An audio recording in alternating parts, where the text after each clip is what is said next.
নিবে অপু বিশ্বাস, কে নিবে বুবলি?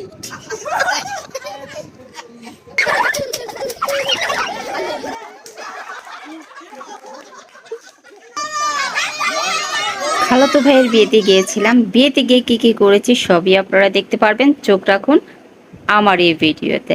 আসসালামু আলাইকুম। সবাই জানেন আমি শারমিন হক কুচাইতলি থেকে সোজা রওনা দিয়েছি একদম মাদাইয়ার পরে সারপার গ্রামে।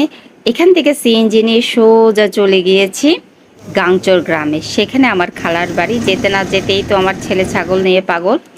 সো রাতের রান্নার জন্য বিরিয়ানি হবে।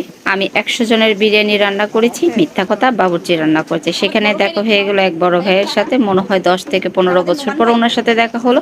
একটু কথা বলে নিলাম ভাইটার সাথে। এরকম গ্রামে বিয়েতে গেলে হয় কি সব 14 গোষ্ঠীর সাথে দেখা হয়, সেটা অনেক অনেক ফিল নেওয়া যায়, ভালো লাগা কাজ করে, অনেক পুরোনো দিনের কথা মনে পড়ে। সবাই খেয়ে নাও। তোমরা কতদিন খাবার রাতে খাওয়া দাওয়ার পরে শুরু হলো বাচ্চাদের খেলাধুলা। এখানে চোখ বন্ধ করে যে যাকে পারতেছে মারতেছে। ঠিক এইভাবেই অনেকক্ষণ আমরা খেলাধুলা করে অনেক হাঁপাইয়া গেলাম। হাঁপানোর পরে কি করলাম, আবারও খেলাধুলা করলাম একদম শুরু থেকে শেষ পর্যন্ত। আপনারা দেখবেন আমরা অনেক এনজয় করেছি। সে চোখ বন্ধ করে বড় একটা আন্টিকে মেরে দিল, যেটা কিনা অনেক হাস্যকর ছিল। আর খুবই খুবই এনজয় করেছিলাম আমরা খেলাধুলাটাকে। আশা করছি আপনাদেরও ভালো লাগবে।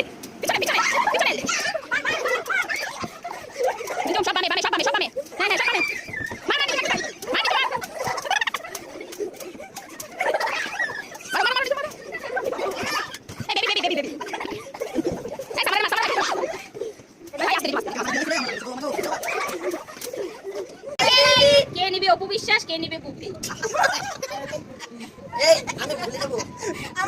আপনার কিছুটা উপবিশ্বাসের মতো মনে হয়, তাহলে আজকে উপবিশ্বাস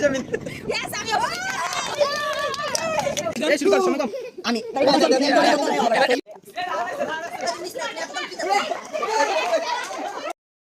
ছোটবেলায় এভাবেই আমরা সাম্বারতাম কে রাজা হবে। সো আমাদের জুতা চুরি খেলা শুরু হয়ে গেলো। তারই মধ্যে অনেক মজার টুইস্ট আছে, দেখতে মিস করবেন না।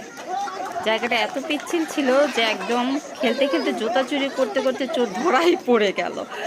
খুবই খুবই মজার ছিল। আমরা মনে হয় রাত 2:30টা পর্যন্ত এভাবে উঠানে খেলেছি, তাও রিস্ক নিয়ে। অনেক বেশি বৃষ্টি হওয়ার কারণে আমরা আসলে বেশি এনজয় করতে পারি নাই, ঘরে বন্দি ছিলাম। তো এর পরের দিন সকালবেলা সবাই রেডি হয়েছিলাম। আমি তো সুন্দর করে শাড়ি টাড়ি পরেছিলাম। যেই না দেখি যে একদম ঝমঝম করে বৃষ্টি, তাৎক্ষণিকভাবে আমি শাড়ি চেঞ্জ করে 3 পিস করে নিয়েছি। এবং গ্রামের বিয়ে সবচেয়ে বেশি ভালো লাগে।